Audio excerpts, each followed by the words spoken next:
the very nature and purpose of government has changed. We no longer have consensus about that. And that means we no longer have a consensus that government ought to be limited.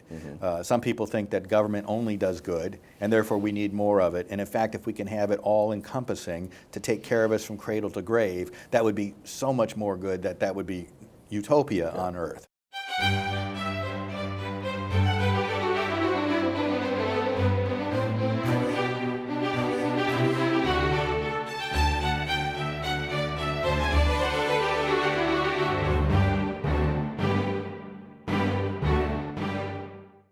Leftism is feelings-based, much more than reason-based. There is a veneer of intellectuality, a very thick veneer, if you will, but it is overwhelmingly feelings-based. That's why compassion is such an operative word in leftism. We feel for the poor, we feel for the downtrodden, we feel for the underdog. I'll give you an example. Why are the Palestinians preferred to the Israelis on the left? Everything that the left proclaims is upheld far more in Israel. Separation of judiciary, freedom of the press, gay pride days, women's rights. None of that exists amongst Israel's enemies. None of it. So why do they prefer the Palestinians? It's emotional. They're the underdog. Not because they're right, they're the underdog, the downtrodden. That's all you need to hear is, the disenfranchised. They're all, it's a world of feelings, of pablum. That is why, you know how I learned this, and you don't learn this from textbooks on the left. You learn it from real life. One of the first times, I've been lecturing since I was 21 years old. And I gave a lecture at about 24, 25 at a synagogue in New Jersey. And because I grew up in New York and I moved to California when I was 27. And a woman got up after my talk and she said, "I'm offended by what you said." I don't remember what it was, and I remember thinking, because I'm a very open guy and I may be wrong, but I don't have guile. And I thought, gee, what did I say that could have offended her? And so I looked at her and said, "What did I say that offended you?" And then she said what I said. I said, "So wait, so you disagree with what I said, but why are you offended?" I mean, I actually asked it honestly. Why would you be offended by something you differ with? And I didn't know the answer for years until I realized, of course, because it's all feelings-based. So if you differ with me, I am hurt. Is liberal compassion more about superiority than it is about fellow feeling?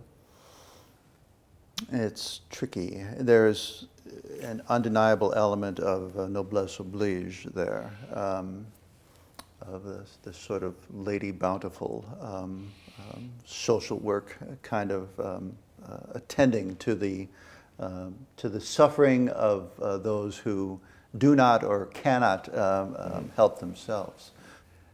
There's a certain narrow sense in which you might say that equality is promoted by compassion.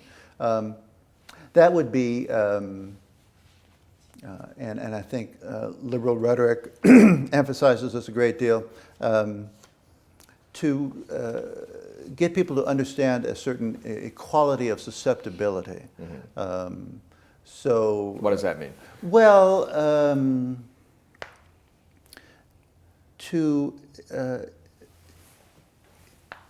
garner support for the liberal agenda by saying to people who are not poor, are not sick, are not homeless, you're much closer to this than you realize. For example, this could be you. Yes. But for the grace of God. Yes, yeah. That's right. This is, I mean, that's sort of the entire thesis of the excruciatingly long book, John Rawls' A Theory of Justice, in one sentence. There but for fortune go I.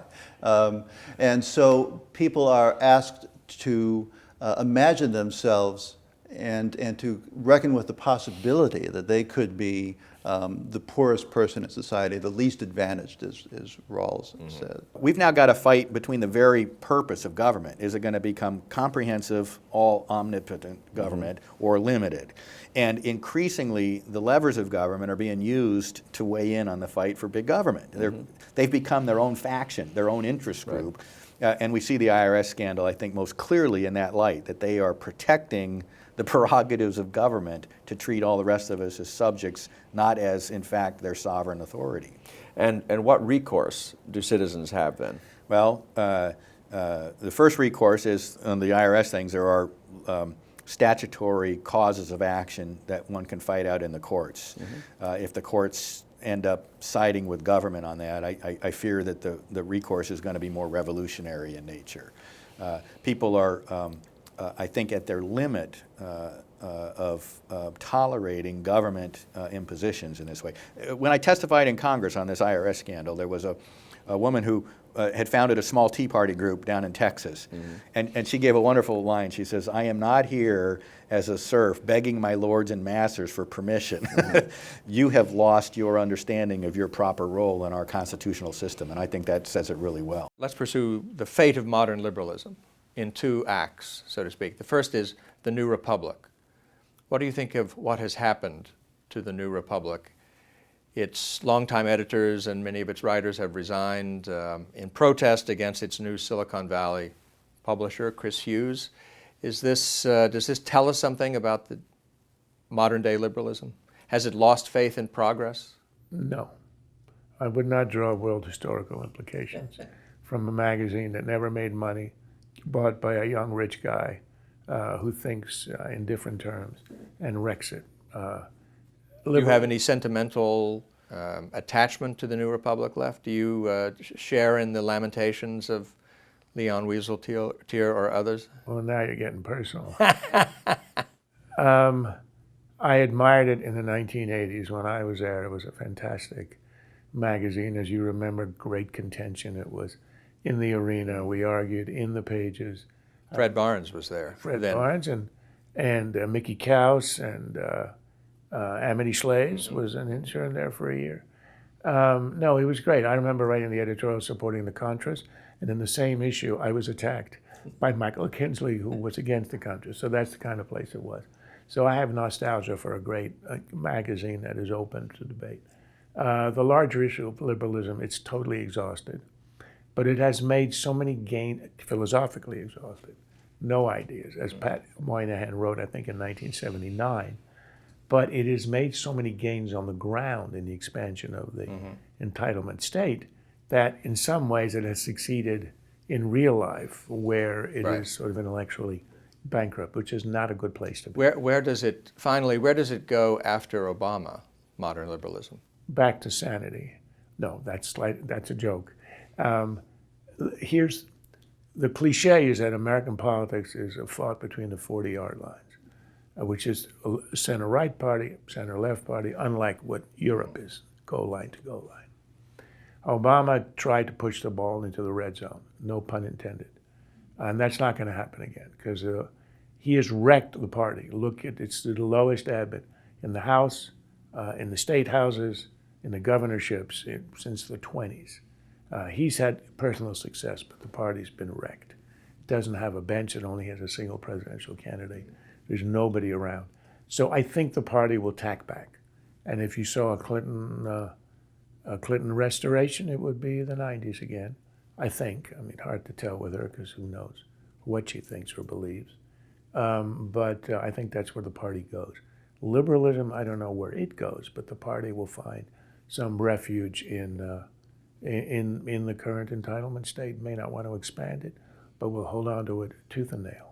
As Churchill said, the future, though imminent, is obscure. But yes, we'll see. Yogi Berra once said, it's extremely hard to predict the future. And he's right.